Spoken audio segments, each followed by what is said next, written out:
తిరుపతి జిల్లా చంద్రగిరి నియోజకవర్గం పాకాల మండలం పాకాల రైల్వే స్టేషన్ ఆవరణలో బాలాజీ రైల్వే డివిజన్ సాధన సమితి ఆధ్వర్యంలో ఆంధ్రప్రదేశ్ రాష్ట్రానికి ప్రత్యేక రైల్వే జోన్ ఏర్పాటు కావడం పట్ల బాలాజీ రైల్వే డివిజన్ సాధన సమితి అధ్యక్షులు సూర్యన్ బుజ్జినాయుడు సోమవారం కొబ్బరికాయలు కొట్టి మిఠాయిలు పంచిపెట్టి హర్షం వ్యక్తం చేశారు. బాలాజీ రైల్వే డివిజన్ సాధన సమితి ఆధ్వర్యంలో Chittoor, Renigunta, Tirupati railway station, Alipiri, Tiruchanur railway station, Koduru వద్ద దక్షిణ కోస్తా రైల్వే జోన్ ఏర్పాటుకు కన్వీనర్ కుప్పాల గిరిధర్ కుమార్ పూజలు చేసి టెంకాయలు కొట్టి సంతోషం వ్యక్తం చేశారు. పాకాల రైల్వే జంక్షన్ ఆవరణలో వినాయకుని చిత్రపటానికి పూలమాలలు వేసి పూజ చేసి టెంకాయలు కొట్టి సంతోషం వ్యక్తం చేశారు. ఈ సందర్భంగా సూర్యన్ బుజ్జిబాబు నాయుడు మాట్లాడుతూ ఆంధ్రప్రదేశ్ పునర్వ్యవస్థీకరణ చట్టం ప్రకారం ఆంధ్రప్రదేశ్ రాష్ట్రానికి దక్షిణ కోస్తా రైల్వే జోన్ ఏర్పాటు చేయడం సంతోషించదగ్గ విషయమని తెలిపారు. దీంతో రైల్వే జోన్ ఏర్పాటు కావడంతో ఆంధ్రప్రదేశ్ రాష్ట్రానికి భారీగా ఆదాయం సమకూరి రాష్ట్ర అభివృద్ధికి తోడ్పడుతుందని అన్నారు. అదేవిధంగా బాలాజీ రైల్వే డివిజన్ పేరుతో 5వ రైల్వే డివిజన్ ఏర్పాటు చేయాలని డిమాండ్ చేశారు. బాలాజీ రైల్వే డివిజన్ ఏర్పాటుకు అవసరమైన స్థలం పాకాల్లో సుమారు 314 ఎకరాల పైచిలకు ఉందని తెలిపారు. రైల్వే డివిజన్ ఏర్పాటు అయితే తిరుపతి జిల్లా వేగవంతంగా అభివృద్ధి చెందుతుందని, అదేవిధంగా పాకాల్లో కూడా ఉపాధి అవకాశాలు మెరుగవుతాయని, ఆదాయం పెరిగి అభివృద్ధి అని చెప్పారు. బాలాజీ రైల్వే డివిజన్ ఏర్పాటు అయ్యే వరకు తమ ఉద్యమాలు కొనసాగిస్తామని అన్నారు. ప్రస్తుతం రైల్వే డివిజన్ ఏర్పాటు కోసం శాంతియుతంగా కార్యక్రమాలు కొనసాగిస్తున్నామని, ప్రజల ఆకాంక్షను అర్థం చేసుకుని త్వరగా బాలాజీ రైల్వే డివిజన్ ఏర్పాటు చేయాలన్నారు.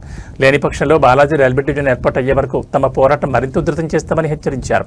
ఈ కార్యక్రమంలో టీఆర్సీ సురేంద్రబాబు, ఎల్వి బాబు, ఎల్బి నిఖిల్ చౌదరి, ఆర్వి ప్రసాద్, రాధాకృష్ణ, మందలపు వెంకటేష్ బాబు, మచ్చ వేణుగోపాల్ నాయుడు, దేవరంటి మోహన్ చౌదరి, బుజ్జి సుబ్రహ్మణ్యం, కృష్ణ, మూర్తి, రవిచంద్ర, ప్రసాదరావు, అఖిల్ తదితరులు పాల్గొన్నారు.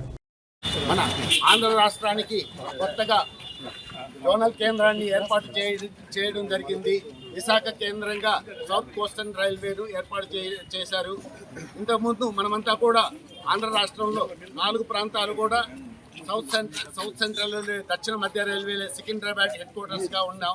ఈరోజు మనకు ఈ 1వ తారీఖు నుండి సికింద్రాబాద్ జోనల్ విశాఖపట్నం జోనల్గా కార్యాచరణ స్టార్ట్ చేశారు.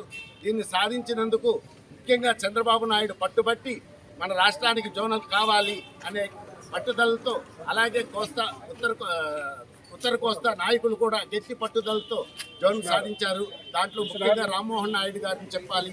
పదవిలో ఉన్న, మీటింగ్లో ఉన్నా లేకున్నా ప్రతి పార్లమెంటు సమావేశాల్లో ఈ పాయింట్ లేవనెత్తి ఎప్పుడు కూడా తన పట్టుదల వదలకుండా, ఎందుకంటే శ్రీకాకుళం, విజయనగరం, భువనేశ్వర్ జోనల్లో ఉండేది.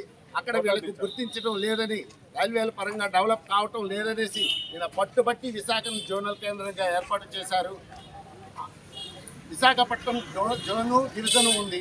అలాగే కోస్తా జిల్లాలకు గుంటూరు డివిజన్, విజయవాడ డివిజన్ ఉన్నాయి.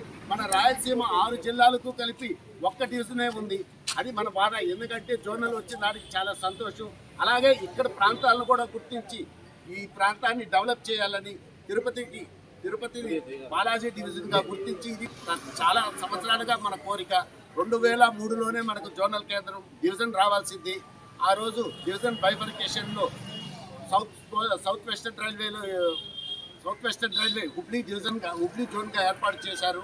అంతకుముందు హుబ్లీ కూడా సికింద్రాబాద్ డివిజన్లో ఉండేది. ఆ టైంలో తిరుపతిని జోనల్గా అనౌన్స్ చేసేటప్పుడు గుంటూరుకు తరలించారు. వారు పట్టుబట్టి సాధించుకున్నారు. ఆ రోజే మనకు అన్యాయం జరిగింది. ప్రస్తుతమైన ఈ 4 డివిజన్లు ఉన్నాయి ఇప్పుడు: విజయవాడ, గుంటూరు, వైజాగ్, గుంటకల్. దాని 4లో కూడా మన తిరుపతిని బాలాజీ డివిజన్గా ఏర్పాటు చేయాలని మనం 30 సంవత్సరాలుగా పోరాడుతున్నాం. ఇక్కడ సుమారు పాకాల దగ్గర 100 ఎకరాల స్థలం ఉంది. ఈ 100 ఎకరాల స్థలంలో పూర్వం ఈ ప్రాంతం చాలా బ్రిటిష్ కాలం నుండి కూడా చాలా అభివృద్ధి చెందిన ప్రాంతం. ఎంతో డెవలప్మెంట్, లోకో షెడ్లు కానీ, వచ్చిన గూడ్స్ వ్యాగన్ రిపేర్ షెడ్లు, ఇలా 100 సంఖ్యలో ఉద్యోగాలు చేసేవాళ్ళు ఇక్కడ ఉండేవాళ్ళు. అలాగే చుట్టుపక్కల ప్రాంతాలు ఈరోజు కూడా ప్రతి పల్లెలోనూ 20-30 మంది రిటైర్డ్ అయిన ఎంప్లాయీస్ సర్వీస్లో ఉండేవాళ్ళు ఉన్నారు. ఈ పాకాల మండలంలోనే రైల్వేకి ఒక ప్రత్యేకత ఉంది. ఈ ప్రత్యేకతను గుర్తించి ఈ ప్రాంతం డెవలప్ కావాలని, అలాగే డివిజన్ కేంద్రంగా కూడా తిరుపతిని ఇస్తే ఈ ఏరియా మనకు డెవలప్ అవుతుంది. కాలనీ క్వార్టర్స్లు కావాలి, ఇలాంటి వర్క్షాప్లు కానీ ఇలాంటి ఈ ఏరియాలో పెట్టేదానికి అవకాశం ఉంది. కాబట్టి ఇలా గుర్తించి మనకు బాలాజీ డివిజన్ ఏర్పాటు చేసేదానికి మనం ముందుకు వెళ్ళాలి. ఈ మధ్యనే మనం ఒక రిలే కార్యక్రమం పాకాల్లో చేయడం జరిగింది. అలాగే మీటింగ్ కూడా పెట్టుకోవడం జరిగింది. బ్రహ్మాండంగా అందరూ కూడా స్థానికులు, చుట్టుపక్కల వ్యాపారస్తులు, విద్యార్థులు అందరూ కూడా స్పందించి చాలా మంచి ఆలోచనతో ముందుకు వెళ్తున్నారు. మేమందరూ కూడా ఈ విషయానికి సపోర్ట్ చేస్తూ మేమందరూ కూడా కలుస్తామని ఈరోజు ఈ కార్యక్రమాన్ని చేయాలని మన పాకాల్లో అనుకున్నారు.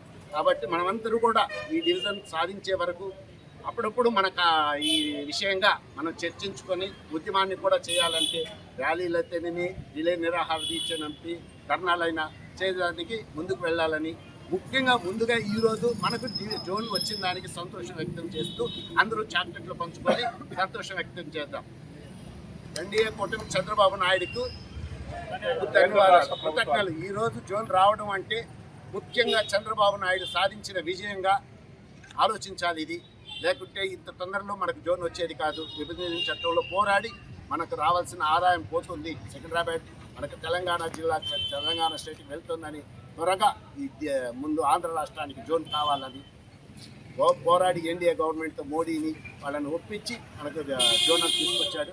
ఈరోజు కార్యక్రమాలు మొదటి రోజు స్టార్ట్ అవుతున్నాయి. కాబట్టి మనమందరూ కూడా ఇక్కడ సంతోషం వ్యక్తం చేశాం. అలాగే మన చుట్టుపక్కల ప్రాంతాల్లో కూడా కుప్పాల గిరిధర్ గారి ఆధ్వర్యంలో కొన్ని కార్యక్రమాలు జరుగుతున్నాయి. తిరుపతిలోను, అలిపిరిలో స్వామివారి పాదాల చెంత ఫస్ట్ కొబ్బరికాయలు కొట్టడం, ఆ తర్వాత రైల్వే స్టేషన్ తిరుపతిలో 2 చోట్ల కొబ్బరికాయలు కొట్టడం, తిరుచానూరు, రేణుగుంట, ఓడూరు, చిత్తూరు, అలాగే మన పాకాలు ఇలాగా చేస్తూ ఉంటే ప్రజల్లోకి వెళ్ళాలి. మన ఉద్యమం మన ఆశయ కోరికలు గుర్తించాలి. కాబట్టి ఈ విషయంలో అందరూ కూడా ముందుకు పోవాలనేసి